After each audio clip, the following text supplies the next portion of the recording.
সময়টা বিকেলবেলা। নার্সারি গ্লাইডারে হেলান দিয়ে বসে ইজানকে ফিডার দিয়ে দুধ খাওয়াচ্ছে ইরাম।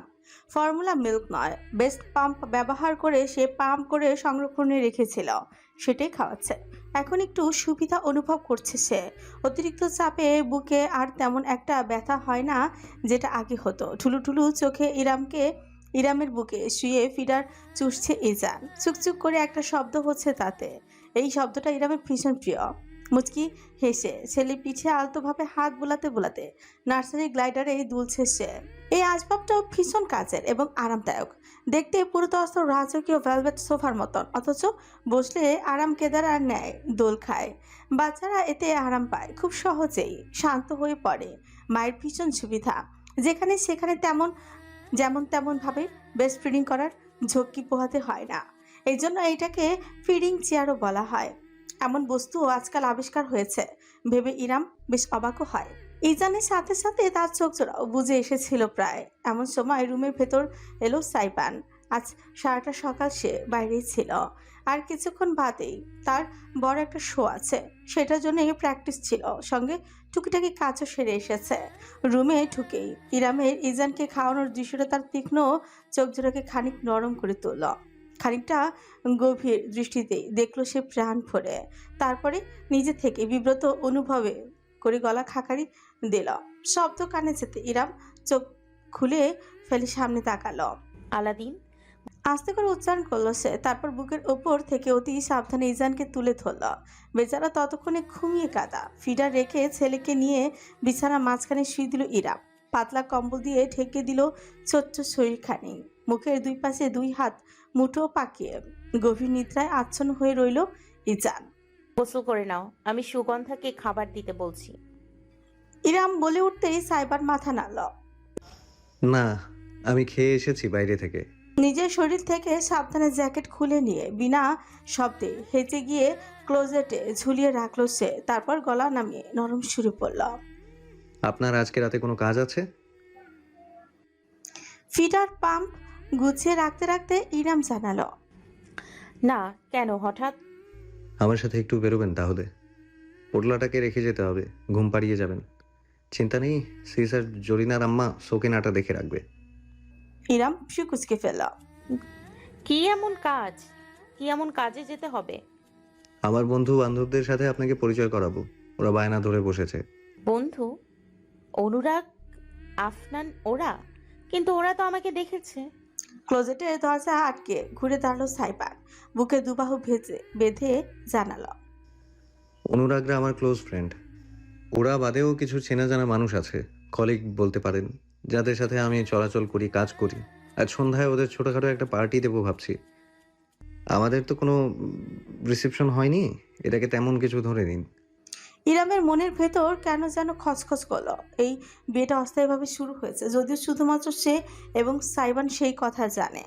তবে এভাবে তাকে ছেলেটার নিজের সার্কেলের সাথে পরিচয় করানোটা কি দরকার? যত রাগঠাক করা যায়, আড়ালে আবডালে থাকা যায়, ততই তো মঙ্গল, তাই না? তাহলে কিন্তু ইরাম প্রশ্নটা করতে পারল না। সাইবানের কিছু অতীত আচরণ তাকে বিস্মিত করছে। ছেলেটার বিশিষ্ট বৈশিষ্ট্য বুঝতে পারলেও তার মন বুঝতে বেগ পোহাচ্ছেও ইরাম। তাই সে আর দ্বিমত করল না। ঠিক আছে, আমি ইজানকে খাইয়ে ঘুম পাড়িয়ে রেখে যাব, তবে বেশি দেরি করা যাবে না। তুমি থাকলে থেকে যেও, আমি চলে আসব। ওকে। এতটুকুই থেমে সাইবান হঠাৎ এগিয়ে এলো। বাইরে থেকে আসার সময় কাঁধে একটা ব্যাগ ছিল তার, সেটা কাউচের উপর রেখেছে। ব্যাগটা খুলে একটা শক্ত কার্ডবোর্ডের মতন দারুণ বক্স বের করলো সে। মখমলের মতো ডিজাইন চারিপাশে। বক্সটা নিয়ে সে ইরামের কাছে গিয়ে দাঁড়ালো, এগিয়ে দিল। কৌতূহল হয়ে ইরাম বক্সটা হাতে নিল। এটা কি? আজ রাতে পড়বেন। এইটুকুই, কোনো ব্যাখ্যা নেই। সাইবান তোয়ালে তুলে নিয়ে হেলে তুলে নিজের জাকুরজির ভেতর চলে গেল। এখন 2 ঘন্টা আগে এই ছেলেটার দেখা পাওয়া যাবে না। কি যে করে ওটার ভেতর কে জানে। অবশ্য একবার ঠুকলে ইরামেরও বের হতে মন চাইবে না, জানে সে। বক্সটা নিয়ে এসে নার্সারি গ্লাইডারে বসল। উপরে ঢাকনাটা খুলতে ভেতরের দৃশ্য তার চোখজোড়া প্রসারিত করে ফেলল। একটি গোলাপি রঙের জামদানি শাড়ি, স্বর্ণের সঙ্গে স্বর্ণালী বনের কারুকাজ করা একটি নেকলেস, আসল সোনা নাকি বুঝতে পারল না ইরাম। শাড়িটাও তার ব্যবহার করা সাধারণ সুতির শাড়ি নয়। চোখ পিটপিট করলো রমণী। আনমনি জিনিসগুলো ছুঁয়ে ছুঁয়ে দিয়ে মুখ তুলে জাকুজির বন্ধ দরজার দিকে তাকালো।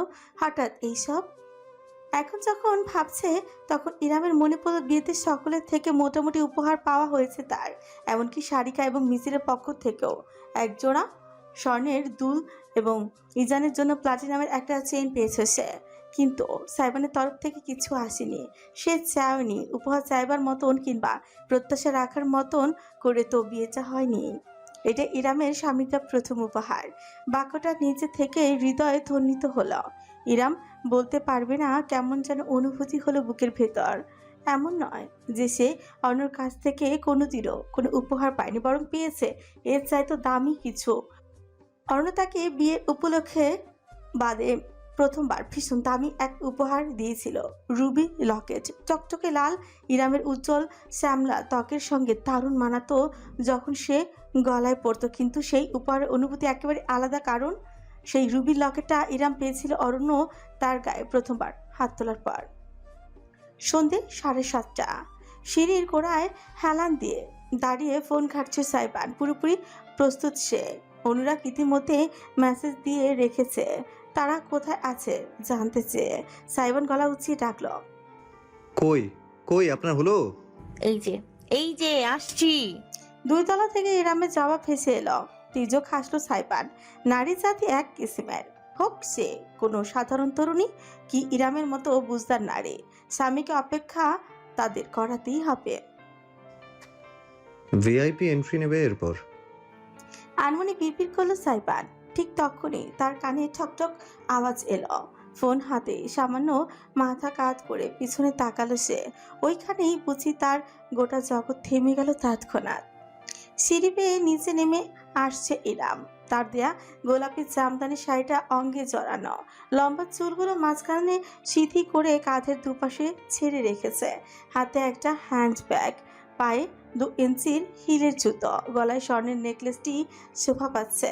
হাতে সামিয়ার গড়িয়ে দেয়া চুড়ি আর নাকে ছোট্ট একটি নোজপিন। পুরো দস্তর নতুন বিবাহিত রমণী লাগছে তাকে। হালকা সেজেছেও, ঠোঁটের লিপস্টিক এবং চোখের নিচে সরু কাজলের কারণে বোঝা যাচ্ছে। হাজার চাওয়া সত্ত্বেও নিজের দৃষ্টি ফেরাতে পারল না সাইবান। অজান্তে হৃদস্পন্দন দ্রুত হয়ে উঠল তার। ইরাম যে আগুন সুন্দরী তা নয়, কিন্তু তার এমন পরিপাটি অবয়ব থেকে চোখ ফেরানো ইস কেন যেন। শাড়িটা এনেছে, এই শাড়িটা খুব শীঘ্রই তার বিপদের কারণ হতে যাচ্ছে ভেবে একটি শুকনো চোখ কিনল সাইবান। চলো, আমি রেডি। কি? কাঁধের উপর আঁচল চেনে সাইবানের সামনে এসে দাঁড়ালো ইরাম। এতক্ষণে ঘোর কাটলো তার, মাথা ঝাঁকিয়ে দ্রুত দৃষ্টি ফিরিয়ে নিল। তোর মনের সমুদ্র মনে 11 নম্বর মহাবিপদ সংকেত জারি করা হলো। বিড়বিড় করলো সাইবান সুর তুলে। ইরাম সুত হলো। কি? জোরে বলো, শুনতে পাইনি। কিছু বলিনি, চলুন। তাড়াতাড়ি উঁচু ঘুরে হাঁটা দিল সাইবান। ইরাম কাঁধ তুলে চোখ উলচে তার পিছু নিল। 20-25 মিনিটের পথ সাইবান গাড়ি থামালো একটি রেস্টুরেন্টের সামনে। স্বচ্ছ কাচের দেয়াল দিয়ে ভেতরে দেখা যাচ্ছে গোটা সেকেন্ড ফ্লোরটা আজকে রাতের জন্য বুক করেছে সাইবান। গাড়ি থেকে বেরোতেই ইরামও দরজা খুলে বেরিয়ে এসে মাথা তুলে সামনে তাকালো। পার্কিং লটে আবারও বেশ কিছু বাইক গাড়ি চোখে পড়েছে। সকলেই প্রায় চলে এসেছে হয়তো। আসুন। ইরামের দিকে একটি হাত বাড়িয়ে দিল সাইবান। সেই হাতের দিকে তাকিয়ে এক মুহূর্তে দ্বিধা শেষ, অবশেষে হাতটা ধরল ইরাম। সাইবানের পিছু পিছু এগোলো। আজকে সেটা ক্যাজুয়াল পড়েছে, তবুও একটা অদ্ভুত ম্যাচিউর ভাব দিচ্ছে। ডার্ক কফি বর্ণের ব্লেজার এবং ফর্মাল প্যান্ট, ভেতরে কালো টি শার্ট, একটা সিলভার চেইন ঝুলছে, তাতে আবার তার নামের প্রথম অক্ষর এ ঝুলছে। সিঁড়ি বেয়ে দুজনেই 2 তলায় উঠে গেল। ইরাম জানে না কেন যেন ক্রমশ শক্তভাবে চেপে ধরল সে সাইবানের হাতটা, কারণ সে জানে এখন কোনো সামাজিক গ্যাদারিংয়ে নয়, বরং যুদ্ধক্ষেত্রে যাচ্ছে সে। ভিন্ন ধরনের যোদ্ধা। 2 তলায় বেশ সুন্দর করে টেবিলগুলো সাজানো হয়েছে, ইতিমধ্যে ভর্তি হয়েছে গিয়েছে। মাঝখানে একটি বড় টেবিল, সেখানকার কিছু চেয়ার এখনো ফাঁকা। 20-25 জন মতো হবে এখানে। সাইবান আর ইরাম ঢুকতে সবাই মুখ ঘুরিয়ে তাকালো। বিরাট এক গুঞ্জন ছড়িয়ে পড়লো চারিদিকে। Hello guys, hope you are not dead yet. সাইবানের সম্ভাষণে মুহূর্তে হাসির রোল ছড়িয়ে পড়ল। বেশ কয়েকজন ছুটে এসে একে একে তাকে জড়িয়ে ধরে শুভেচ্ছা জানাতে লাগলো। এদের ইরাম চেনে না। সাইবান ইরামের একটা হাত ধরে রেখে অন্য হাতে সকলের সঙ্গে করমর্দন করলো, আলিঙ্গন বিনিময় করলো, কথাবার্তাও বললো, পরিচয় করিয়ে দিল। অথচ এই দীর্ঘ সময়ে একটা সেকেন্ডের জন্য ইরামের হাতটা সে নিজের হাত থেকে ছাড়ল না। তার এমন কাণ্ড দেখে একজন তো বলেই বসল, বাবা, এর মধ্যেই ভাবি আসলে বেঁধে ফেলেছে। দেখ, হাতটা ছাড়তেই না, যেন ছাড়লেই ভাবি পালিয়ে যাবে। বিনিময় বাঁকা হেসে সাইবান উত্তর করল, কি করি বল, বইয়ের মতো বউ হলে আর ছাড়তে ইচ্ছে করে। ও সাইবানের কথায় ভিত্তিতে তরুণীদের মাঝে শোরগোলি পড়ে গেল। ইরাম প্রথমটা বেশ বিব্রত হলেও বিষয়টা কেন যেন তার খারাপ লাগলো না। সাইবান যেদিকে যাচ্ছে সেও সেদিকেই যাচ্ছে। হাত ধরে রাখার কারণে তাকেও যেতেই হচ্ছে। ক্ষণে ক্ষণে সে তাকিয়ে সাইবানের হাতে ধরে রাখা নিজের হাতটা দেখল। মিনিট 10 বাদে সবার সঙ্গে প্রায় পরিচয় পর্ব শেষ করে সাইবান ইরামের বড় টেবিলটার দিকে নিয়ে গেল। অনুরাগ, আফনান, নীরব সকলে আগে থেকেই এখানে এসে বসেছে। সাইবান চেয়ার টেনে দিল ইরামকে। স্ত্রী বসতেই সে নিজেও তার পাশের চেয়ারে বসে পড়ল। যাক বাবা, অবশেষে সেলিব্রিটির দেখা পাওয়া গেল। অনুরাগ বলতে না বলতে নীরব প্রতিবারের মতন নাকি সুরে খিকিয়ে উঠল। আলাদিন, তোর চেরাগ কোথায়? প্রতিবারের মতন ছাঁচ নিয়ে জবাব না দিয়ে কিলকিল করে হাসলো সাইবান। বলল, চেরাগ বাসায় ঘুমায়, দোয়া কর যেন বাতি জ্বালিয়ে আবার কেঁদে না ওঠে, নাহলে মাকে নিয়ে ছুটতে হবে আমার পার্টি শেষ হওয়ার আগেই। একে অপরের দিকে তাকিয়ে অদ্ভুত অঙ্গভঙ্গি করলো বন্ধুদের দল। তারপর আবারও নিজেরাই নিজেদের কাহিনী বুঝে হাসাহাসি করে বলল। কিছু বলা উচিত ভেবে ইরাম বলল, তোমরা ভালো আছো? অনুরাগ, কি খবর তোমার? জি বৌদি, একদম ঝাকাস। ওয়েলকাম ড্রিঙ্কস হিসেবে লেমনেড সার্ভ করা হয়েছে। নিজের গ্লাসে চুমুক দিয়ে আর চোখে অনুরাগের দিকে চেয়ে সাইবান শেষে বলেই বসল, যাওয়ার সময় আমার সাথে একটু আলাদাভাবে কথা বলবি? কেন, কি এমন গোপন কথা বলবি শুনি? সেটা তখনই জানতে পারবি।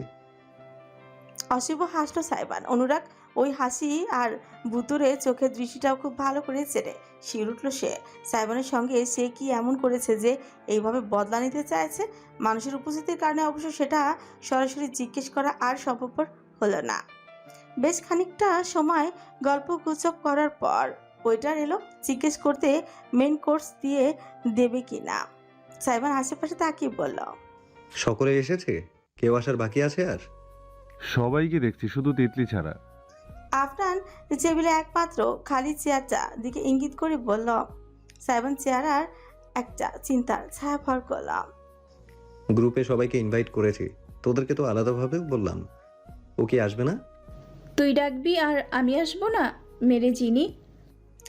সুরেলা মিলি কণ্ঠস্বরটা ঠিক পেছন থেকে ভেসে এলো। সকলে ছট করে ঘুরে তাকালো পেছনে। লাস্ট সময় ভঙ্গিতে হেলে তুলে প্রবেশ করলো ভেতরে তিতলি। চিকচিকে একটি পার্টির শাড়ি পরনে। কাকতালীয় ভাবে তিতলির শাড়িটাও গোলাপি রঙের, তার উপর সিলভার জড়ি ঝকমক করছে। ভীষণ জেলাদার রমণী। ভিড়ের মাঝে সবার আগে চোখ পড়ার মতন চেহারা এবং শারীরিক গঠন তার। চাপা কোমরের একটা কোমরবন্ধনী চিকচিক করছে, দ্যুতি ছড়াচ্ছে। বন্ধুদের দল ততক্ষণে মহাবিস্মিত, নীরব জোরে বলেই বসল, তিতলি আর শাড়ি? আমাকে একটা চিমটি কাটতো আফনান, আমি স্বপ্ন দেখছি না তো? স্বভাবতই উপস্থিত অধিকাংশ পুরুষের দৃষ্টি তিতলিতে আবদ্ধ। মেয়েটি এমনভাবেই হেঁটে বড় টেবিলের কাছে এলো যেন ফ্যাশন শোতে ক্যাটওয়ার্ক করছে। সাইবান নিজের চেয়ার ঠেলে উঠে দাঁড়িয়ে হ্যান্ডশেক করার জন্য তিতলি দিকে হাত বাড়িয়ে দিল। মেয়েটি এসে সোজা তাকে জড়িয়ে ধরে পিঠে চাপড় দিল। ইরাম তাকিয়ে আছে লক্ষ্য করে ওপাশ থেকে মুখ বাড়িয়ে অনুরাগ বললাম, তিতলি আমাদের স্কুল জীবনের বান্ধবী, তাই ওর সাথে আমরা অনেক ক্লোজ। যদিও ব্যাখ্যার প্রয়োজন ছিল না, তবুও বন্ধুর জন্য অনুরাগ কাজটা করলো দেখে মুচকি হাসলো ইরাম। হাত নেড়ে বলল, ইটস ওকে, আমি বুঝতে পেরেছি। তিতলি তক্ষুনি ইরামের চেয়ারের কাছে চলে এলো। সাইবানের মতো করেই হাত বাড়িয়ে ইরামের কাঁধ জড়িয়ে ধরে মোলায়েম কণ্ঠে বলল, হাই, আপনাকে দেখার যে কত ইচ্ছে হয়েছিল জিনির কাছে শুনে ফাইনালি আজকে দেখা পেলাম। আমি তিতলি চৌধুরী। ইরাম কিবরিয়া, আমারও ভালো লাগছে। তুমি খুব মিষ্টি একটা মেয়ে তিতলি। গ্লস দেয়া ঠোঁটে বিরাট হেঁটে গিয়ে সাইবানের অন্য পাশের চেয়ারটাই দখল করে নিল তিতলি। টেবিলে একমাত্র ওই চেয়ারটাই খালি ছিল বিধায় কিংবা ইরাম কিংবা কেউই বিশেষ নজরপাত করলো না। তিতলির আগমন মধ্য দিয়ে যেন উত্তেজনা আরো বাড়ল চারিদিকে। খাবার পরিবেশন করা হলো সবাইকে। গল্প করতে করতে খেতে লাগলো সকলে। তারপর বল, বিবাহিত জীবন কেমন কাটছে বন্ধু? শুরুটা করলো আফরান। সাইবার নিজের প্লেটের ফ্রাইড রাইস নাড়াচাড়া করে বলল, তুইও বিয়েটা সেরে ফেল, নিজে থেকেই বুঝে যাবি। ইস, আমার এত জলদি নিজের কপাল পোড়ানোর শখ হয়নি। হেসে উঠল সবাই। ইরাম এক চামচ খাবার মুখে দিয়ে চিবিয়ে তারপর বলল, কেন আফনান, বিয়ে মানেই কি শুধু কপাল পোড়ানো? তোমাদের জেনারেশন বিয়েকে অনেক বেশি ভয় পায়। ঠিক, বিয়ে হলো একটা মনের মিলের ব্যাপার। মানুষটাও মনের মতন হতে হয়, সেই কারণে বিয়ে সবসময় ভেবে চিন্তে করতে হয়। তিতলি বুঝে উঠল নিজের চামচ প্লেটে রেখে দুই হাত তুলে ঝঙ্কার খেলে বলল, নো অফেন্স, বাট জিনির বিয়েটা তো আর 5টা বিয়ের মতো খুব স্বাভাবিক নয়, তাই আর কি। ফ্রুকুসকে ফেলল সাইবান। মাথা কাত করে তিতলির দিকে তাকালো। স্বাভাবিক নয় মানে কি? ও বোধহয় সিনিয়র জুনিয়রের ব্যাপারটা বলছে। তিতলি বেশ জোরেই কথা বলে, তার কণ্ঠ সবাই শুনতে পেয়েছে। তাই অন্য পাশে টেবিল থেকে একজন বলল, এতক্ষণ যাবৎ কেউ মুখ ফুটে মনের কথাটা বলতে পারেনি, তবে তিতলি শুরু করে এখন সকলের মাঝে এই গুঞ্জন ছড়িয়ে পড়ল। এমনভাবে বলছিস যেন পৃথিবীতে এর আগে কেউ কখনো সিনিয়র কোনো মেয়েকে বিয়ে করেনি। বুকে দুবাহু বেঁধে খানিকটা বিরক্তি নিয়ে বলে উঠল নীরব। তিতলি হাসল। ব্যাপারটা অমর নয় যে বিয়ে করেনি বা করা যাবে না, অবশ্যই যাবে। আমাদের ধর্মের জায়েজ করা হয়েছে, আমরা অস্বীকার করতে পারি না। তবে এই আধুনিক সময়ে এসে মনের দিক থেকে বিষয়টা একটু বেমানান। সেটাই বলতে চাইছিলাম আর কি, কারণ দিন শেষে সবকিছুর আগে দরকার নিজের পার্টনারের সঙ্গে বোঝাপড়া আর মনের মিল। এখন তোর পার্টনার যদি তোকে সেই কমফর্ট প্রোভাইড করতে না পারে, তাহলে লং টাইমে সেটাই এফেক্ট পড়বে। এখানে রাগ ঢাকের কিছুই নেই, যতই আপনার গলা উঁচু করে বলি না কেন। এই যে ডাজ নট ম্যাটার। দিন শেষে অসীম ইচ্ছে শক্তি না থাকলে এইজ অলওয়েজ ম্যাটার্স। জেনারেশনের পার্থক্য বয়ে আনে চিন্তাধারার পার্থক্য। আজ হোক কালই হোক, সেই পার্থক্যটাই ধরা পড়বেই। তখনই মনোমালিন্য হবে, অশান্তি হবে, কারণ দুজনের মনে হবে তারা দুজনেই ঠিক। কেউ ভুল না, তাদের দোষও দেওয়া যাবে না, কারণ দুই ভিন্ন জেনারেশন থেকে বিলিং করে যেহেতু। তিতলির পরপর অন্যরাও বলতে লাগলো। এক এক টেবিলে রীতিমতো আলাপ আলোচনা শুরু হয়ে গেল। যুক্তি দেয়া, যুক্তি খণ্ডন, পক্ষে বিপক্ষে আলাপ আলোচনা। এখানে বেশিরভাগ ছেলেমেয়েরাই তরুণ তরুণী, তাই তাদের কথাবার্তা যথেষ্ট মার্জিত হলেও কেউ তিক্ত ব্যাপারটা প্রকাশ করতে রাগঠাক রাখছে না। ইরাম শুধু অজস্র কথা শুনেই গেল। এমন না যে কেউ তাকে সরাসরি কিছু বলেছে বা অপমান করেছে, তেমন কিছু না, বরং তাকে কেউ অসম্মান করেও নি। তবে এই আলাপ আলোচনার বয়স বিভেদ, জেনারেশনাল পার্থক্য, এর বিপক্ষে ইরামের কাছে কোনো যুক্তি নেই। প্রত্যেকের কথায় বাস্তবতা আছে। সে নিজেও এই বিষয়টা নিয়ে বিশেষ শঙ্কিত। ইরাম নিজের খাবারের দিকেই মনোযোগ দেওয়ার চেষ্টা করল। টেবিলে বসে থাকা অনুরাগ, আফনান আর নীরবও চুপ করে গিয়েছে। কেউই বুঝতেই পারছে না কি বলে পরিবেশটা ভাগে আনা যায়। সাইবানও শান্ত, একটু অতিরিক্ত শান্ত। চামচের পর চামচ শুধু মুখে দিয়ে যাচ্ছে, যান্ত্রিক মেশিনের মতন। উজ্জ্বল চেহারায় কোনো অভিব্যক্তি ধরা পড়ছে না, যেন নিজের আলাদা জগতে আছে সে।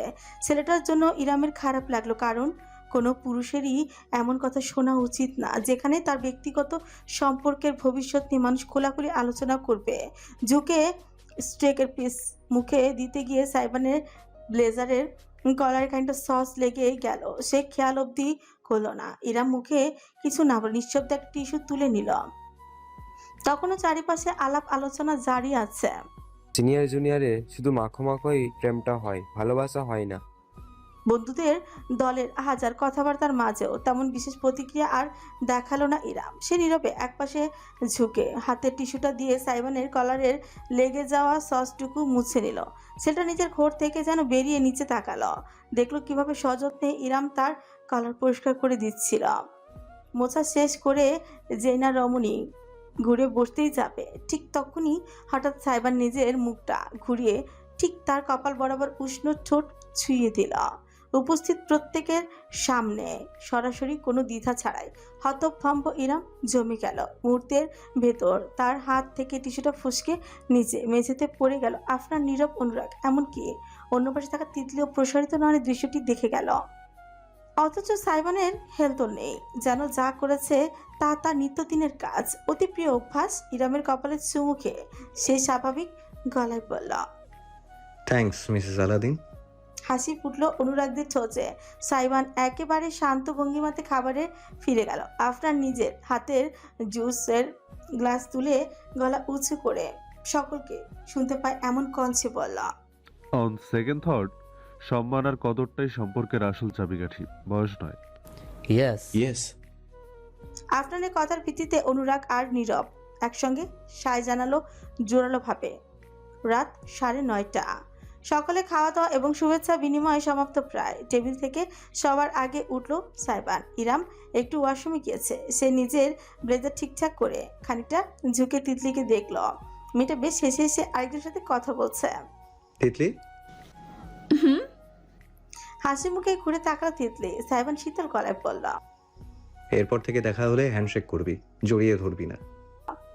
এটুকুই, না কোনো ব্যাখ্যা, না কোনো বিশ্লেষণ। তিতলির চোট থেকে হাসিটুকু মুহূর্তে উধাও হলো।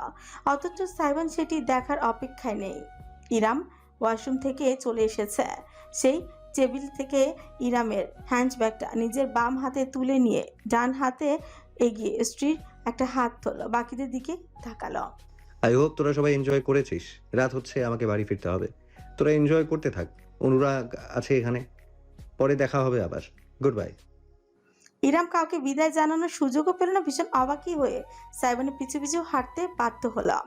বাড়িতে যাওয়ার সমস্ত রাস্তা সাইবান গাড়িতে একটা কথাও বলল না। রেডিও অন করে দিয়ে চুপচাপ ড্রাইভ করলো। ইরামও কিচ্ছু বলল না। সে এখনো ঘর থেকে বের হতে পারছে না।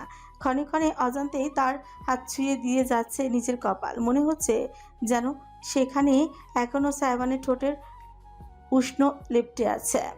গাড়িটা গ্যারেজে থামালো সাইবান। ইরামও কোনো কথা না বলে বেরিয়ে এলো। লম্বা লম্বা পাপড়ে দ্রুত বাড়ির দিকে এগোলো। ইজানের কি অবস্থা একবার দেখতে হবে। তবে সদর দরজার কাছে পৌঁছতে ভীষণ একটা অদ্ভুত একটা কাণ্ড ঘটলো। তার কাজ জুড়ে একজোড়া হাত জড়িয়ে গেল। তারপর তাকে উল্টো ঘুরিয়ে হঠাৎ করে সদর দরজার পাশে একেবারে কোনায় ঘামের সঙ্গে ঠেসেই ধরল কেউ। বিস্ফোরিত চোখ মেলে ইরাম দেখলো সাইবানকে। ছেলেটার অভিব্যক্তি বদলে গিয়েছে। চুলগুলো এলোমেলো হয়ে কপালে ছড়িয়ে পড়েছে। বারবার আঙুল চালানোর কারণে স্বাভাবিকের তুলনায় দ্রুত শ্বাস নিচ্ছে। ত্বকের রংটা হালকা লালচে দেখাচ্ছে অজানায়। Aladdin, can I touch you? Iram চোখ পিটপিট করলো। তার মনে হলো নিজের কানকে বিশ্বাস করতে পারছে না সে। সাইবান সেকেন্ডের ভেতর অধৈর্য হয়ে উঠল। Can I touch you please? Touch? ছুঁয়ে দিবে? ছুঁয়ে তো আছে, এর জন্য অনুমতির কি আছে? ইরাম খানিকটা ভাঙা গলায় বলল। হ্যাঁ, কিন্তু আগে বলো তোমার। কথা শেষ করার সুযোগ পেল না ইরাম। তার মুখখানি নিজের দুই হাতের আঁজলায় তুলে নিল সাইবান। অতঃপর দ্বিতীয় কোনো কথা ছাড়াই তার কপালে কপাল গভীর এক চুমু খেলো, ঠিক যেখানটায় ঠোঁট ছুঁয়ে দিয়েছিল রেস্টুরেন্টে বসে। ইরাম শিউরে উঠে চোখ বুজে ফেললো। অথচ এবার সাইবান শুধু কপালে থেমে থাকলো না, তার ঠোঁট ইরামের ডান গালে নেমে এলো। প্রগাঢ় এক আদর বসালো সেথায়। তারপর বাম গালে, নাকের উপরে, নোজ পিনে, চিবুকে, কানের লতিতে। ইরামের মুখের 1 ইঞ্চি ত্বকবোধহয় রেহাই পেল না। যেখানে যেখানে সাইবানের ঠোঁট ছুঁয়ে যাচ্ছে সেখানে সেখানে বুঝি টকবক করে লাফা ফুটছে। কোনো স্নেহের আদর নয় এটি, ভয়ানক এক আকাঙ্ক্ষার আদর যেন। অজান্তে ইরাম সাইবানের ব্লেজার আঁকড়ে ধরল নিজের মুঠোয়। তার মাথা ঘোরাতে শুরু করেছে। সিগারেটের প্যাকেটে যেমন লেখা থাকে স্বাস্থ্যের জন্য হানিকারক, তেমন আপনার গায়েও লেখা উচিত আলাদিনের জন্য হানিকারক। কানে লতিতে আলতো করে কামড়ের পাশাপাশি ইরামের কর্ণগুহুরে জলোচ্ছ্বাসের মতন ভেসে এলো অতি আবেশী কণ্ঠের ঘোষণাটি। অরণ্য, আমার ভীষণ পেট ব্যথা করছে, আমি একটু তাড়াতাড়ি ঘুমিয়ে যাচ্ছি। তাড়াতাড়ি ঘুমিয়ে যাবে মানে কি? আমি আজ 1 সপ্তাহ পর বাসায় ফিরলাম আর তুমি ঘুমিয়ে যাবে? No no, I need my wife tonight. Aranya, বোঝার চেষ্টা করুন, আজ না, আমার ফুড পয়জনিং হয়েছে, মাত্রই ঔষধ খেয়েছি, কালকে। হ্যাঁ। ইরাম ঘুরে বেডরুমের দিকে হাঁটা দিল। অরণ্য কিছুই বলল না, খানিকটা অবাকই হলো সে। যাক, তবে তার শরীর খারাপের প্রতি একটু হলেও সহমর্মিতা পুরুষটির আছে। তবে বেডরুমের ভেতর পা দিতে না দিতেই কোমরের হাত জড়িয়ে রীতিমতো শূন্যে তুলে ফেললো কেউ। ভয়ে হালকা চিৎকার করে সে মাথা ঘুরিয়ে দেখলো অরণ্যকে। হেঁটে গিয়ে অরণ্য তার শরীরটা ছুঁড়ে ফেলে দিল বিছানার উপর। দ্রুত হাতে নিজের পরনের টি শার্ট টেনে মাথার উপর দিয়ে খুলে মেঝেতে ছুঁড়ে ফেলল। ইরাম উঠে বসার সুযোগ অবধি পেল না। অরণ্য হামাগুড়ি দিয়ে তার উপরে উঠে এসেই তার পোশাকের চেন টেনে খুলতে খুলতে অধৈর্য গলায় বলল, একদম বাহানা দিবি না। তুই জানিস না তোকে আমার কত প্রয়োজন। 1 সপ্তাহের ক্ষুধার্ত পশুকে বলিস আরেকটা দিন অপেক্ষা করতে? নিজের শরীরকে সামলে সুস্থ রাখতে পারিস না, তোর দোষ। অপেক্ষা 1 মিনিটও হবে না, 1 সেকেন্ডও হবে না। অরণ্য, অর্ণব বুকে হাত দিয়ে ঠেকাতে চাইল, লাভ হলো না। ইরামের 2 হাত শক্তভাবে ধরে বিছানার সঙ্গে চাপড়ে ধরে অরণ্য মুহূর্তে নিজের ছোট বসিয়ে দিল তার ঘাড়ে। ছটফট করলো ইরাম, অসহায় হয়ে আর্জি জানালো, না প্লিজ না। Shut the fuck off and I take it. অতীতের ঘটনাটি মনে করতে চায়নি ইরাম, কখনোই নয়। অথচ স্বয়ংক্রিয়ভাবে তার মস্তিষ্কের রাজত্ব দখল করে নিল অতীতের স্মৃতিরা, ভয়রা, কষ্টরা। কেঁপে কেঁপে উঠল ইরাম। সাইবান তার বদ্ধ 2 চোখের পাতায় চুমু ছুঁয়ে ছোচের কাছে নেমে এসেছে, থেমেছে। ছেলেটার তপ্ত নিঃশ্বাস ছুঁয়ে যাচ্ছে ইরামকে। দাঁতে নিজের ঠোঁট কামড়ে ধরল সে। উচিত হবে না। নিজেকে নিয়ন্ত্রণের বহু চেষ্টা করলেও শেষমেশ সম্ভবপর হলো না সাইবার। যেই মুহূর্তে তার ঠোঁটের কাছে এগিয়ে গেল, ঠিক অমন সময়ই তার ঠোঁট গলে অস্ফুট আওয়াজটি বেরিয়ে এলো। না, জমে গেল সাইবান, চোখ পিটপিট করলো। অদ্ভুত একটি ঘোরের মধ্যে থেকে বেরিয়েছে যেন মাস্র। সামান্য একটু সরে দূরে ইরামের মুখটা দেখলো। তার হাতের আজলা রীতিমতো কাঁপছে রমণী। সাইবান জানে না তার বুকের ভেতর কেন ভাঙচুর হলো। মৃদু গলায় সুর হলো। নো, ঝট করে চোখ মেলে তাকালো ইরাম। তার চোখের মাঝে বিন্দু বিন্দু অশ্রুফোঁটা জমতে দেখা গেল। সাইবান অপলক চেয়ে রইল। ইরামের তরফ থেকে আর উত্তর এলো না, বাধাও এলো না। দীর্ঘ একটি প্রশ্বাস টেনে বুকে অক্সিজেন ভর্তি করে নিল সাইবা। নিজের উত্তপ্ত শরীরকে ঠান্ডা করার প্রচেষ্টায় যেন তার বৃদ্ধা আঙ্গুলি অতি যত্নে নিয়ে ইরামের চোখের কোণ মুছে ফেলল। তারপর ঝুঁকে এলো সে স্ত্রীর কপালে। সবশেষ একটি আলতো চুমু এঁকে ফিসফিস করে পড়ল। আচ্ছা। তৎক্ষণাৎ দূরে সরে দাঁড়ালো সাইবান। ইরাম বুঝি এতক্ষণে নিজের বুকের ভেতর আটকে রাখা নিঃশ্বাসটা ফেলতে পারল। অবাক নয়নে দেখে গেল সে সাইবানকে। তার স্বামী উল্টো ঘুরে বাড়ির ভেতরে চলে গেল, অথচ ইরাম তখনও ঠায় দাঁড়িয়ে চেয়ে রইল তার পথপানে। জিমনেসিয়ামে এই সময়টা মানুষ কম থাকে। সাইবান ট্রেনারের দেয়া টাস্কগুলো শেষ করে এখন ট্রেডমিলের সামনে এসেছে। গত 10 মিনিট যাবৎ একটানা দৌড়ে যাচ্ছে সে। কানে হেডফোন গোছা, তাতেই বাজছে তার নিজেরই রিমিক্স করা নতুন একটা ট্র্যাক, যেটা 2 দিন বাদে আসন্ন শোতে ব্যবহার করবে। ঘেমে গিয়েছে সে সম্পূর্ণ, যেন গোসল করছে। তাই টি শার্টটা খুলে আবারও দৌড়াতে লাগলো উদম শরীরে। এটা শুধুমাত্র মেন্স জিম, তাই বিশেষ কোনো ঝামেলার ভালাই নেই। আলোর সংস্পর্শে আসতে তার ত্বক জুড়ে সাজা ঘামের ফোঁটাগুলো চিকচিক করে উঠল। প্রশস্ত বুক এবং তাতে শক্তিশালী মাংসপেশি দৌড়ানোর সঙ্গে সঙ্গে বিকশিত আবার সুগঞ্জিত হতে লাগলো। আয়নার প্রতিফলনে নিজেকে দেখে সন্তুষ্ট ভঙ্গিতে হাসলো সাইবান। এমনি এমনি পরিশ্রম করা হচ্ছে না। তবে পাশে রাখা ফোনে একটা কল আসতে দৌড় থামিয়ে হাঁটতে হাঁটতে ফোনটা কানে তুলে নিল সাইবান। অনুরাগ কল করেছে। হ্যাঁ বল। ভারী নিঃশ্বাস ফেলতে ফেলতে বলল সাইবান। অনুরাগ ফোনিতা করল না। আবির মিজানের এসেছে, দেখা করতে বলছিল। এক মুহূর্তের জন্য থমকে গেল সাইবান। তার চেহারায় একটা আধার ফর্ক হলো। পরক্ষণে আবার সেই দূর করেই হাঁটা জারি রেখে সে বলল, আচ্ছা, কোথায়? স্কুলের পিছনের বটগাছটার নিচে, 1 ঘন্টা বাদে। ঠিক আছে, আমি আসছি। You sure? দেখা হচ্ছে, রাখছি। ফোনটা কেটে দিল সাইবান। ট্রেডমিল বন্ধ করে প্রায় মিনিট খানেক রেলিং ধরে মাথা নুইয়ে দাঁড়িয়ে রইল। তারপর তোয়ালে তুলে জিমের বাথরুমে চলে গেল। সেখান থেকে ফ্রেশ হয়ে নতুন এক সেট পোশাক পরে তারপরই বাইরে চলে এলাম। স্কুলের দিকটায় যাওয়া হয় না তার বহুদিন, বোধহয় গত বছর শেষে গিয়েছিল, তাও কিছু মিনিটের জন্য। হেঁটে বেরিয়ে গেছে। এই দেশের প্রতিটি প্রাপ্তবয়স্ক ছেলে মেয়ের মনেই নিজেদের ছোটবেলার স্কুল একটা আলাদা জায়গা দখল করে রাখে। সাইবানও সেই ক্ষেত্রে ব্যতিক্রম নয়। তবে স্কুলের স্মৃতিগুলো মিশ্র।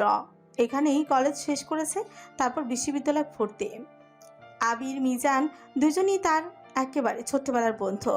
সেই ক্লাস 3 থেকে বন্ধুত্ব তারা। সাইবান এবং অনুরাগও ছিল পুরো স্কুল থেকে কলেজ অবধি দাপিয়ে বেড়ানোর সব থেকে জনপ্রিয় বন্ধুদের গ্রুপ। যেমন তুখুর মেধা, তেমনি অংশগ্রহণ, নাচ, গান, বিতর্ক সহ সব ধরনের ক্ষেত্রে। যে স্যাররা ক্লাসে বসে হাসাহাসি করার কারণে কান ধরে দাঁড় করিয়ে রাখতো, তারাই আবার আড়ালে প্রশংসাও করে বেড়াতো। অমুক ঢাকা বিশ্ববিদ্যালয়ে চান্স পাবে, তমুক বুয়েট চান্স পাবে, ইত্যাদি ইত্যাদি। সাইবানের ক্ষেত্রেও এমন ধারণা প্রচলিত ছিল।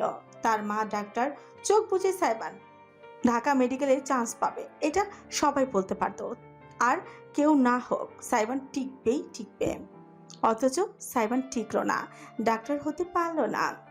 মাথা ঝাঁকালো সাইবান, আশেপাশে তাকিয়ে দেখলো কখন যেন স্কুলের কাছে পৌঁছে গেছে। বটগাছটা নজরে আসছে। দেয়াল ঘুরে যেতেই শান বাঁধানো গাছের নিচে নিজের ছোটবেলার অবিচ্ছেদ্য প্রাণগুলোকে দেখতে পেয়ে কেমন যেন লাগলো বুকের মাঝে। এগিয়ে গেল সাইবান। অনুরাগ চলে এসেছে, নিজের বাইকে হেলান দিয়ে দাঁড়িয়ে কথা বলছে হাসি মুখে। আবির হাঁটুর উপর হাঁটু তুলে ঝাঁকাতে বাদাম খাচ্ছে। মিজানও তার পাশেই বসে আছে। দুটো ছেলের বেশভূষায় অসাধারণ পরিবর্তন এসেছে। সেই ছন্নছাড়া কিশোর নেই কেউই। আবির ফর্মাল শার্ট প্যান্ট পরে আছে, বেল্ট দিয়ে সুন্দরভাবে ইন করা। পেছনে রাখা ব্যাগ থেকে সাদা অ্যাপ্রনের একটা অংশ বেরিয়ে এসেছে, যেন কটূক্তি করছে সাইবানকে। যেই স্বপ্নটা সে ছুঁয়ে দেখতেই পায়নি, সেই স্বপ্নের জীবনটা যাপন করছে আবির।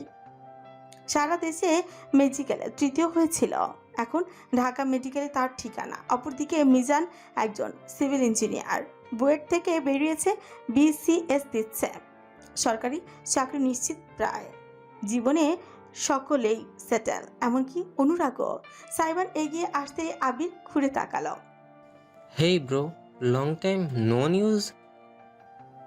মৃদু হয়েছে দুই বন্ধুকে আলিঙ্গন করলো সাইবান, তারপর বটগাছের নিচে পা ঝুলিয়ে বসে পড়ল। উত্তেজিত কণ্ঠে মিজান বলে উঠল, তুই নাকি বিয়ে করেছিস? ও, নিউজ ট্রাভেলস ফাস্ট। খিলখিল করে হাসলো সাইবান। হাবির হাস্যরাত্মক কণ্ঠে বলল, খবর শুনে আমি তো অবাক। আমাকে কে বলছে জানিস? সূচনা নাকি আবার জেনেছে রামিসার কাছ থেকে। পুরো ব্যাচের সবাই জেনে গিয়েছে। বাবারে বাবা, এত বড় বড় পোস্টার মানুষজন আমার খবর রাখে, বেশ তো, একেবারে সেলিব্রিটি ফিল পাচ্ছি। মজা করিস না, আমি বিশ্বাস করতে চাইনি। বিয়ে যেই করুক, সবার আগে যে তুই হবি কেউ ধারণা করতে পারেনি। অনুরাগ পাশে একটা দোকান থেকে সকলের জন্য কোন আইসক্রিম কিনে এনেছে, সেগুলো হাতে হাতে দিয়ে হেলান দিল আবার বাইকে। মন্তব্য করলাম, মনে হচ্ছে সাইবান বিয়ে করে ভালো করেছে। অন্তত এই উছিলায় তোদের মুখদর্শন তো পাওয়া গেল। হাসলো সকল। আইসক্রিমে মনোযোগ দিল। মিজান মুখ ঘুরিয়ে একবার আপাতমস্তক দেখলো সাইবানকে। একটা কঙ্কাল আকার টি-শার্ট, নিচে রিপড জিন্স, হাল ফ্যাশনের সিলভার ব্রেসলেট, কবজিতে ফ্রুতে চিকচিক করছে পিয়াংসে। ক্লাসের ব্যাক বেঞ্চারদের মতো লাগছে পুরো, অথচ সাইবান ছিল ক্লাসের ফার্স্ট বেঞ্চার।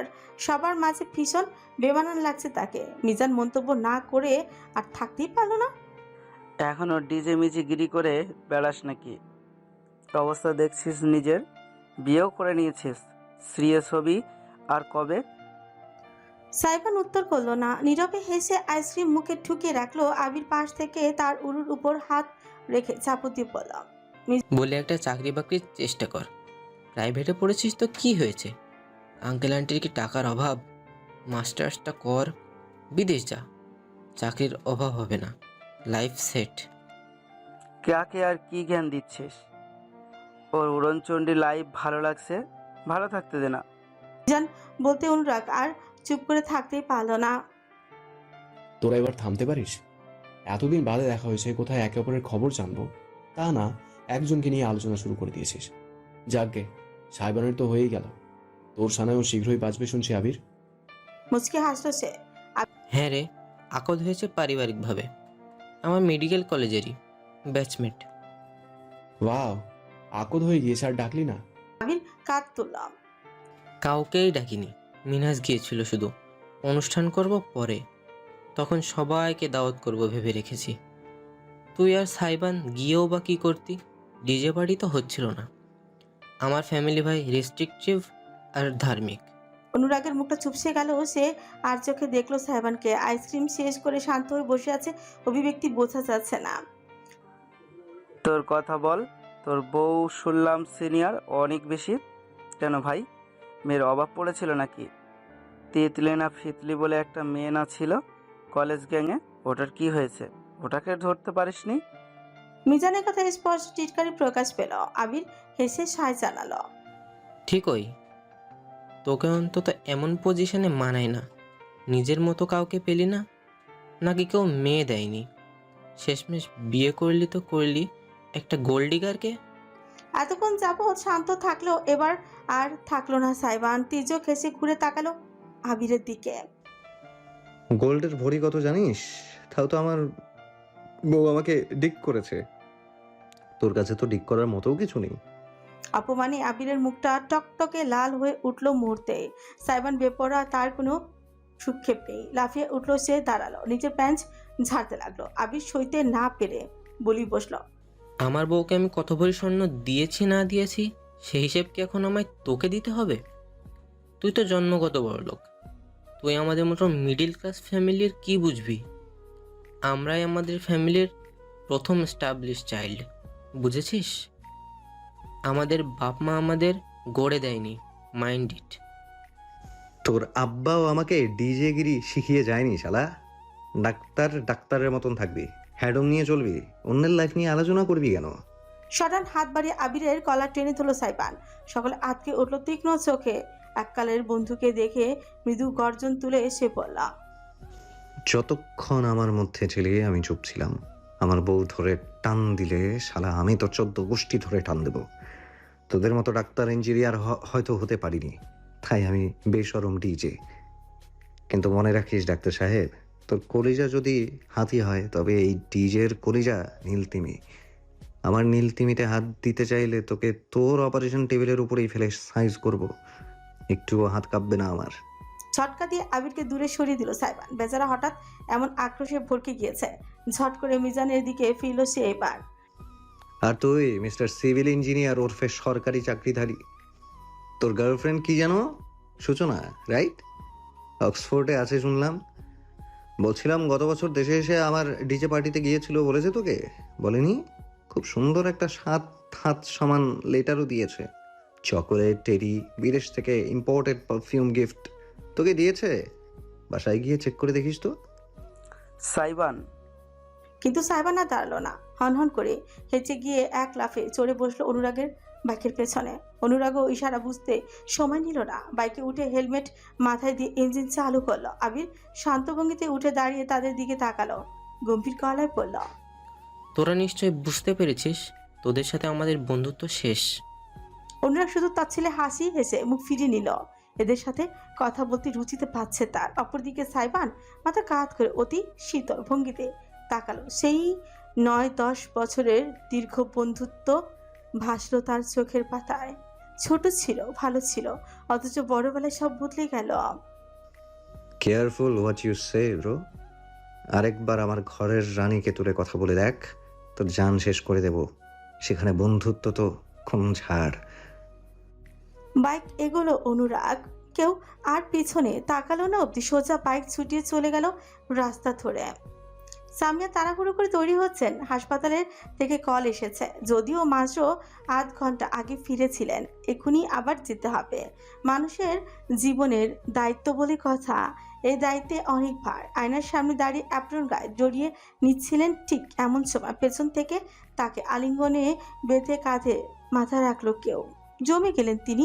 আয়নায় প্রতিবিম্বে দেখলেন সাইবানকে, তার ঘাড়ে মুখ গুজে রেখেছে। কি হয়েছে? জবাব এলো না। সাইবান তাকে আরো শক্তভাবে জড়িয়ে ধরল শুধু। সামিয়া নাক মুখ কুচকে ফেলেন একটা গন্ধ টের পেতেই। তুই আবার স্মোক করেছিস? কতবার নিষেধ করেছি? তুই না কিছু মাস আগেও ছেড়ে দেওয়ার ট্রাই করেছিলি, আবার ধরেছিস কবে? উফ, just let me hug you ইয়ার। ছাড়, হাসপাতালে যেতে হবে। ফোন এসেছে, রোগীর অবস্থা আশঙ্কাজনক। সাইবান তৎক্ষণাৎ মাকে ছেড়ে দিল, দূরে সরে গেল। Fine, go to your hospital. এটুকু বলেই থপ পা ফেলে সেই রুমে থেকে বেরিয়ে গেল সে। সামিয়া অবাক হয়ে তাকিয়ে রইলেন। তিনি নিশ্চিত সাইবানের কিছু একটা হয়েছে, তবে এখন ঠিক তার মতন সময় তার কাছে নেই। রোগীর জীবন আগে, তিনি তাই ছুটলেন গাড়ির দিকে। মায়ের রুম থেকে বেরিয়ে সহসাই সোজা বেডরুমে চলে এলো। ভেতরে ঢুকতে দৃশ্যটা চোখে পড়ল। বিছানায় বসে আছে ইরাম, তার কোলের উপর ঘুমন্ত ইজান। ছেলেকে কোলে দোলাতে দোলাতে এক হাতে ঝুঁকে ল্যাপটপে কি যেন দেখছে অত্যন্ত মনোযোগ দিয়ে। সাইবান দৃশ্যটার দিকে বেশ অনেকটা সময় এক দৃষ্টিতে চেয়ে রইল। তারপর এগিয়ে গিয়ে বিছানায় উঠে পড়ল ইরাম। তাকে দেখে কিছুটা অবাক হলাম। জলদি ফিরে এলেছে? বলে গিয়েছিলে রাত হবে আসতে। উত্তর করলো না সাইবান, বরং অদ্ভুত একটা কাজ করলো। ইরামের কোল থেকে ইজানের ঘুমন্ত শরীরটা তুলে আস্তে করে বিছানায় থাকা বালিশের উপর রেখেই দিল। তারপর দ্বিতীয় চিন্তা ছাড়া চিত হয়ে স্ত্রীর খালি করা কোলেই মাথা রেখে শুয়ে পড়ল সে। হতভম্ব হয়ে গেল ইরাম, ফ্যালফ্যাল করে চেয়ে রইল। এই আলাদিন, কি হয়েছে? আমি পোটলার উপর জেলাস। বলে ইরামের উদরে মুখ গুজে পড়ে থাকলো সাইবান। রমণী কয়েক লহমা বুঝতেই পারল না কি হচ্ছে। একবার বালিশের উপর ঘুমন্ত ইজান, আর এখন কোলে মাথা রেখে শুয়ে থাকা স্বামীকে দেখলো সে। একটি নিঃশ্বাস ফেললো সে শেষমেশ। হাত বাড়িয়ে সাইবানের মাথায় রাখলো, তাকে দূরে সরিয়ে দিল না। ইরামের আঙুলগুলো সাইবানের মোলায়েম চুলের ভেতর বিলি কেটে চলল হ্যাড ম্যাসাজের মতন। ইরাম অনুভব করলো দুবাহু জড়িয়ে ইরামকে এক প্রকার আঁকড়ে ধরে রেখেছে সাইবান। সব ঠিক হয়ে যাবে, আমি আছি। ঝুঁকে নরম গলায় বলল ইরাম। তার হাত সাইবানের মাথার বাহুতে আরামের স্পর্শ বুলিয়ে গেল। প্রাণ ভরে প্রশ্বাস নিল সাইবান। আরামবোধক গুঙিয়ে বলল, No one can soothe me like you do, my precious.